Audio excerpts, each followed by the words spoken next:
Cabinet വാർത്തകൾ നിങ്ങൾക്കായി അവതരിപ്പിക്കുന്നത് Caritas hospital Kottayam. Caritas hospital, best health care providers in central Travancore. നമസ്കാരം, ഞാൻ ശ്രീധർ. പ്രധാന വാർത്തകൾ. കേരളത്തിൽ ജലനയം നടപ്പാക്കുമെന്ന് മന്ത്രി മോൻസ് ജോസഫ്. മുല്ലപ്പെരിയാറിൽ പുതിയ ഡാം പണി. വാഴൂർ പഞ്ചായത്ത് ഷോപ്പിംഗ് കോംപ്ലക്സ് കെട്ടിടം പൊളിച്ചു തുടങ്ങി. കെട്ടിടം കാലപ്പഴക്കത്താൽ അപകടാവസ്ഥയിലായിട്ട് നാളുകൾ. 15 ദിവസത്തിനുള്ളിൽ പൂർണ്ണമായി പൊളിച്ചു മാറ്റും. ജൂൺ 15 മുതൽ KSRTC ബസ്സുകളിൽ സ്ത്രീകൾക്ക് സൗജന്യ യാത്ര. ആദ്യഘട്ടത്തിൽ ഓർഡിനറി ബസ്സുകളിൽ മാത്രം സൗജന്യം. 100 ദിവസം പരീക്ഷണാടിസ്ഥാനത്തിലാണ് പദ്ധതി. പഴയിടം കോസ്വേയിൽ മാലിന്യം അടിയുന്നു. ജലാശയത്തിൽ നിറയെ പ്ലാസ്റ്റിക് മാലിന്യവും മരത്തടികളും. പ്രദേശമാകെ പോള നിറഞ്ഞ് നീരൊഴുക്ക് തടസ്സപ്പെട്ടു. വാർത്തകൾ വിശദമായി. കേരളത്തിൽ ജലനയം നടപ്പാക്കുമെന്ന് ജലവിഭവ മന്ത്രി മോൻസ് ജോസഫ്. മുല്ലപ്പെരിയാറിൽ പുതിയ അണക്കെട്ട് വേണമെന്നാണ് സംസ്ഥാനത്തിന്റെ നിലപാടെന്നും മന്ത്രി പറഞ്ഞു. കേരളത്തിൽ ജലനയം രൂപീകരിക്കുമെന്ന് ജലവിഭവ വകുപ്പ് മന്ത്രി മോൻസ് ജോസഫ്. 2027 മുൻപ് ജലനയം പ്രഖ്യാപിക്കുമെന്നും മന്ത്രി പറഞ്ഞു. ഈ ജലനയം രൂപീകരണത്തിന് മുന്നോടിയായി നമ്മുടെ ജലസ്രോതസ്സുകളും കുടിവെള്ള വിതരണവുമായി ബന്ധപ്പെട്ട് നിൽക്കുന്ന സംസ്ഥാനത്തിന്റെ ഇന്നത്തെ പ്രശ്നങ്ങൾ പരിഹരിക്കാൻ കുടിവെള്ളം, ജലവിതരണം, 2 കാര്യങ്ങളും, അതുപോലെ തന്നെ ഇറിഗേഷൻ പർപ്പസും, ഇതെല്ലാം തൃപ്തികരമായി നിർവഹിക്കാനും കഴിയുന്ന സ്റ്റേറ്റിന്റെ ഉത്തരവാദിത്വം. ആ ജനങ്ങളുടെ അവകാശമാണ്, ഞാൻ ആദ്യം പറഞ്ഞ പോലെ, അതുപോലെ സ്റ്റേറ്റിന്റെ കടമയുമാണ്. ഈ 2 കാര്യങ്ങളും ജനങ്ങളുടെ അവകാശമാണ്, സ്റ്റേറ്റിന്റെ കടമയാണ്. അത് കുറ്റമറ്റ നിലയിൽ തൃപ്തികരമായി നിർവഹിക്കാൻ സർക്കാർ എന്തെല്ലാം ചെയ്യാൻ ഉദ്ദേശിക്കുന്നു, അതാണ് ഒരു വാട്ടർ പോളിസിയിൽ ഉദ്ദേശിക്കുന്നത്. ഏതായാലും 2026 ആരംഭിച്ച് 2027 മുമ്പ് പ്രഖ്യാപിക്കാൻ കഴിയുന്ന വിധത്തിലുള്ള ഒരു ജലനയം നമ്മുടെ സംസ്ഥാനത്തിന് വേണ്ടി രൂപീകരിച്ചുകൊണ്ട് ഈ വകുപ്പിനെ കൂടുതൽ കാര്യക്ഷമമാക്കാനും അതുപോലെ തന്നെ ഒരു ജനക്ഷേമ വകുപ്പാക്കി മാറ്റാനുള്ള ശ്രമങ്ങൾക്ക് നേതൃത്വം കൊടുക്കാനാണ്. മുല്ലപ്പെരിയാറിൽ പുതിയ ഡാം വേണമെന്നാണ് സംസ്ഥാന സർക്കാരിന്റെ നിലപാടെന്നും മന്ത്രി കൂട്ടിച്ചേർത്തു. കേരളത്തിന് സുരക്ഷയും തമിഴ്നാടിന് ആവശ്യമായ വെള്ളവും എന്ന ഉമ്മൻചാണ്ടി സർക്കാരിന്റെ നിലപാട് നടപ്പിലാക്കാനാണ് ശ്രമമെന്നും മന്ത്രി മോൻസ് ജോസഫ് പറഞ്ഞു. കോട്ടയം പ്രസ് ക്ലബ് സംഘടിപ്പിച്ച മുഖാമുഖം പരിപാടിയിൽ പങ്കെടുക്കുകയായിരുന്നു മോൻസ് ജോസഫ്. News bureau, Kottayam. അപകടാവസ്ഥയിലായ വാഴൂർ പഞ്ചായത്ത് ഷോപ്പിംഗ് കോംപ്ലക്സ് കെട്ടിടം പൊളിച്ചു തുടങ്ങി. 15 ദിവസത്തിനുള്ളിൽ കെട്ടിടം പൂർണ്ണമായും പൊളിച്ചു നീക്കും. അപകടാവസ്ഥയിലായ വാഴൂർ പഞ്ചായത്തിന്റെ പഴയ ഷോപ്പിംഗ് കോംപ്ലക്സ് കെട്ടിടം പൊളിച്ചു തുടങ്ങി. 15 ദിവസത്തിനുള്ളിൽ കെട്ടിടം പൂർണ്ണമായും പൊളിച്ചു മാറ്റും. ആലപ്പുഴ സ്വദേശി സലാഹുദ്ദീനാണ് കരാറുകാരൻ. കെട്ടിടം പൊളിച്ചു നീക്കിക്കഴിഞ്ഞ് സ്ഥലത്ത് എന്ത് ചെയ്യണമെന്ന് സർവകക്ഷി യോഗം വിളിച്ച് തീരുമാനമെടുക്കുമെന്ന് panchayat president professor S Pushkaladevi പറഞ്ഞു. ഈ കെട്ടിടം പൊളിച്ചു കഴിഞ്ഞാൽ 3 മീറ്റർ പുറകോട്ട് വിട്ട് മാത്രമേ നമുക്ക് കെട്ടിട നിർമ്മാണ ചട്ടം അനുസരിച്ച് പുതിയ കെട്ടിടം നിർമ്മിക്കാനായിട്ട് കഴിയുള്ളൂ. അപ്പോൾ ആ ഒരു സാഹചര്യത്തിൽ നമ്മൾ അതിനെപ്പറ്റി ഒന്നും തന്നെ ഇപ്പോൾ നമ്മൾ ചർച്ച ചെയ്യുന്നില്ല. ഇതെല്ലാം പൊളിച്ചു മാറ്റി മണ്ണ് വരെ മാറ്റി കഴിയുമ്പോൾ ഒരു സർവകക്ഷി യോഗം വിളിച്ചുകൊണ്ട് നമ്മൾ അതിനൊരു തീരുമാനമെടുക്കാം എന്നാണ് നമ്മുടെ കമ്മിറ്റിയിലാണെങ്കിലും തീരുമാനിച്ചു വച്ചിരിക്കുന്നത്. പല നൂലാമാലകളും പിന്നിട്ടാണ് കെട്ടിടം പൊളിക്കുന്നതിനുള്ള അനുമതി റവന്യൂ വകുപ്പിൽ നിന്നും പഞ്ചായത്ത് നേടിയെടുത്തതെന്ന് പഞ്ചായത്ത് അംഗം VN മനോജും കൂട്ടിച്ചേർത്തു. പൊളിച്ചു നീക്കുന്നതിനുള്ള നടപടിക്രമങ്ങൾ ഏതാണ്ട് 2-3 വർഷമായിട്ട് നടക്കുകയായിരുന്നു.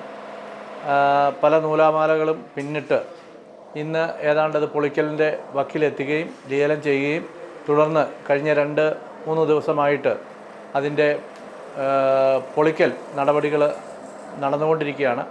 ഏതാണ്ട് ഒരു 10-15 ദിവസം കൊണ്ട് പൂർത്തീകരിക്കും. വലിയൊരു അപകടമായിരുന്നു നിലനിന്നിരുന്നത്. അത് ഒഴിവായതിൽ ഏറെ സന്തോഷമുണ്ട്.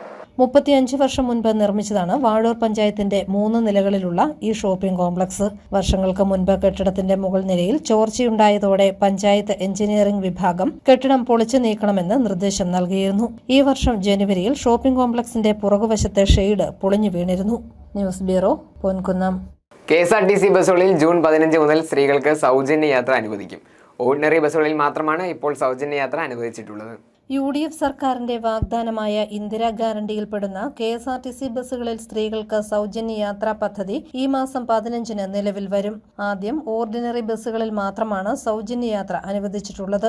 ജൂൺ 15 മുതൽ 100 ദിവസം പരീക്ഷണാടിസ്ഥാനത്തിലാവും പദ്ധതി. വിശദമായ പഠനത്തിന് ശേഷം മറ്റു ബസ്സുകളിൽ നടപ്പാക്കുന്ന കാര്യം തീരുമാനിക്കും. പദ്ധതി നടപ്പാക്കുമ്പോൾ 90 കോടിയോളം രൂപ സർക്കാർ കോർപ്പറേഷന് നൽകേണ്ടി വരും. പതിവായി ടിക്കറ്റ് റിസർവേഷൻ നടത്തുന്നവരിൽ 45% സ്ത്രീകളാണ് എന്നതാണ് കണക്ക്. News bureau, Ponkunnam. മഴക്കാലം തുടങ്ങിയോടെ മണിമല പഴയിടം കോസ്വേയിൽ വൻതോതിൽ മാലിന്യം അടിയുന്നു. മണിമലയാറിന് കുറുകെ നിർമ്മിച്ചിരിക്കുന്ന പാലത്തിൽ മാലിന്യവും വൻമരങ്ങളും വന്ന് അടിയുന്നതോടൊപ്പം മീറ്ററുകൾ ദൂരത്തിൽ പോൾ അടിഞ്ഞിരിക്കുന്നതും നീരൊഴുക്ക് തടസ്സപ്പെടുത്തുന്നുണ്ട്. മഴക്കാലം എത്തിയതോടെ മണിമല പഴയിടംകാരുടെ ദുരിതവും തുടങ്ങി.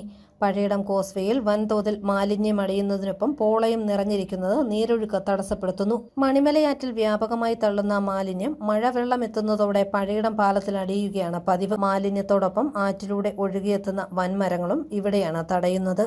എല്ലാ വർഷവും മാലിന്യ പ്രശ്നത്തിന് പരിഹാരം തേടി നാട്ടുകാർ പഞ്ചായത്തുകൾ തോറും കയറിയിറങ്ങുന്നതല്ലാതെ ഇനിയും പരിഹാരമുണ്ടായിട്ടില്ല. ചിറക്കടവ്, എരുമേലി, മണിമല പഞ്ചായത്തുകളുടെ അതിർത്തിയിലാണ് പാലം എന്നതിനാൽ ഇതിന്റെ സംരക്ഷണ ചുമതലയും ഈ പഞ്ചായത്തുകൾക്കാണ്. പാലത്തിന് ഉയരം കൂട്ടി പുതുക്കിപ്പണിതാൽ മാത്രമേ പ്രശ്നത്തിന് പരിഹാരമുണ്ടാകൂ. മാലിന്യത്തോടൊപ്പം പുതുവെള്ളം എത്തിയതോടെ മീറ്ററുകൾ ദൂരത്തിൽ പോള നിറഞ്ഞ് വെള്ളത്തിന്റെ ഒഴുക്കും തടസ്സപ്പെട്ടു. കൂടാതെ പോള ചീഞ്ഞ നാറ്റവും. ദുർഗന്ധം സഹിക്കവയ്യാതെ നാട്ടുകാർ തന്നെ മുൻകൈയെടുത്ത് JCB ഉപയോഗിച്ച് പോള വാരി മാറ്റുകയാണ് പതിവ്. മുൻ വർഷങ്ങളിൽ പാലത്തിന്റെ കൈവരികൾ പൂർണ്ണമായി തകർന്നിരുന്നു. വെള്ളപ്പൊക്ക സമയത്ത് ഊരിമാറ്റാവുന്ന കൈവരികൾ സ്ഥാപിച്ചതാണ് അധികൃതരുടെ ഭാഗത്തു നിന്നുണ്ടായ ഏക നടപടി. വീതി കുറഞ്ഞ പാലത്തിലൂടെ കൈവരികൾ കൂടിയില്ലെങ്കിൽ യാത്ര ഏറെ അപകടകരവുമാണ്. എത്രയും വേഗം പാലം ഉയർത്തി പുനർനിർമ്മാണം നടത്തുകയോ മാലിന്യ പ്രശ്നത്തിന് പരിഹാരം കാണുകയോ വേണമെന്ന് പ്രദേശവാസികൾ ശക്തമായി ആവശ്യപ്പെടുന്നു. പാലത്തിലെ കൂടുതലുണ്ട്. അപ്പോൾ ഈ തൂണുകൾ കൂടുതലുള്ളതുകൊണ്ട് അവിടെ വന്ന് കമ്പുകൾ അടിയുകയും അതേ തട്ടി ഈ പായലും മറ്റ് നാട്ടിലുള്ള വേസ്റ്റ് മുഴുവൻ പ്ലാസ്റ്റിക് തെർമോക്കോൾ ഇത് മുഴുവൻ വന്ന് അടിയുകയാണ്. ഇത് പിന്നെ വാരി മാറ്റാനോ എടുക്കാനോ ഒന്നും ഒരു സംവിധാനമില്ല. അടിയന്തരമായിട്ട് നമുക്കിപ്പോൾ പറയുവാണെങ്കിൽ ഈ പാലത്തിന് പൊക്കം കുറവാണ്. എന്നും വെള്ളം കയറും മഴക്കാലമായ. ഈ പാലം പൊളിച്ച് മാറ്റിയിട്ട് ഇവിടെ പുതിയ പാലം വന്നാലേ ഇതിന് ശാശ്വത പരിഹാരമാകും. News bureau, Ponkunnam. പനമറ്റം ദേശീയ വായനശാലയിൽ പ്രതിഭാ സംഗമം നടന്നു. എലിക്കുളം ഗ്രാമപഞ്ചായത്ത് വൈസ് പ്രസിഡന്റ് മാത്യൂസ് പെരുമനങ്ങാട്ട് ഉദ്ഘാടനം ചെയ്തു. SSLC, +2, CBSE വിജയികൾക്ക്, റാങ്ക് ജേതാക്കൾക്ക്, കരാട്ട ബ്ലാക്ക് ബെൽറ്റ് നേടിയവർക്ക് ജില്ലാ library council secretary B. Harikrishnan, block panchayat അംഗം ഗീത സജി, ഗ്രാമപഞ്ചായത്ത് അംഗങ്ങളായ ശ്രീജ സരീഷ്, സുജാത MK എന്നിവർ സമ്മാനങ്ങൾ നൽകി. MB Binikumar, Prasad Kuttikkattu, K. Shibu, Ann Maria Sabu എന്നിവർ പ്രസംഗിച്ചു. MG സർവകലാശാല ഡിഗ്രി പരീക്ഷാ ഫലം പ്രസിദ്ധീകരിച്ചപ്പോൾ മിന്നും വിജയമായി പാല അൽഫോൺസ കോളേജ്. യൂണിവേഴ്സിറ്റി തലത്തിൽ 25 റാങ്കുകളും 27 A+കളും ഇവിടുത്തെ വിദ്യാർത്ഥിനികൾ കൈപ്പിടിയിലാക്കി. ജില്ലാ ഒളിമ്പിക് അസോസിയേഷൻ സെന്ററുമായി സഹകരിച്ച് ദർശന കൾച്ചറൽ സൊസൈറ്റി ചിത്രരചന മത്സരം നടത്തുന്നു. ഒളിമ്പിക് കളർ 2026 എന്ന പേരിലാണ് ചിത്രരചന മത്സരം. രാവിലെ 10 മണിക്ക് നിയമസഭാ സ്പീക്കർ തിരുവഞ്ചൂർ രാധാകൃഷ്ണൻ ഉദ്ഘാടനം ചെയ്യും. നഴ്സറി ക്ലാസ് മുതൽ +2 വരെ പഠിക്കുന്ന വിദ്യാർത്ഥികൾക്ക് മത്സരത്തിൽ പങ്കെടുക്കാമെന്ന് president Avinash Mathew, secretary Loujan NP, Darshana cultural centre director father Thomas Puthussery എന്നിവർ വാർത്താ സമ്മേളനത്തിൽ അറിയിച്ചു.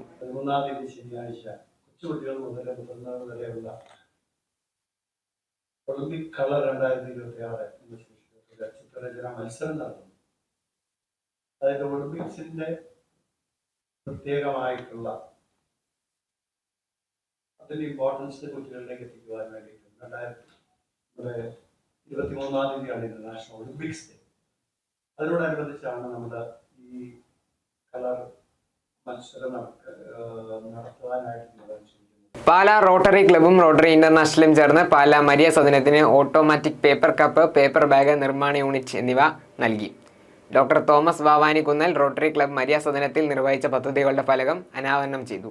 Rotary district governor doctor Teena Antony നിർമ്മാണ യൂണിറ്റിന്റെ പ്രവർത്തനം ഉദ്ഘാടനം ചെയ്തു. 40 ലക്ഷം രൂപ വിനിയോഗിച്ചാണ് യൂണിറ്റ് നൽകിയത്. എൻ്റെ അമ്മോ!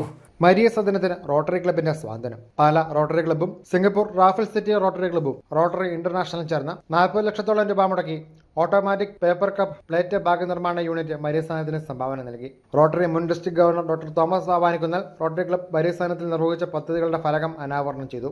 നിർമ്മാണ യൂണിറ്റിന്റെ പ്രവർത്തനം rotary district governor doctor Teena Antony നിർവഹിച്ചു. Rotary club president Joshi Vettikkattil അധ്യക്ഷത വഹിച്ച ചടങ്ങിൽ മാണി കാപ്പന MLA സമ്മേളനം ഉദ്ഘാടനം ചെയ്തു. പാലാ നഗരസഭാധ്യക്ഷ ദിയ ബിനു, റോട്ടറി മുൻ governor PG Muraleedharan, Singapore Raffles city rotary club president Philip Tholath, rotary director Anwar Muhammad, municipal councillor Jiji Baiju, വ്യാപാരി വ്യവസായ ഏകോപന സമിതി ജില്ലാ president Thomas Kutty, grand committee chairman doctor Mathew Thomas, Tyson Mathew, PV George, secretary Amal Varghese തുടങ്ങിയവർ പ്രസംഗിച്ചു.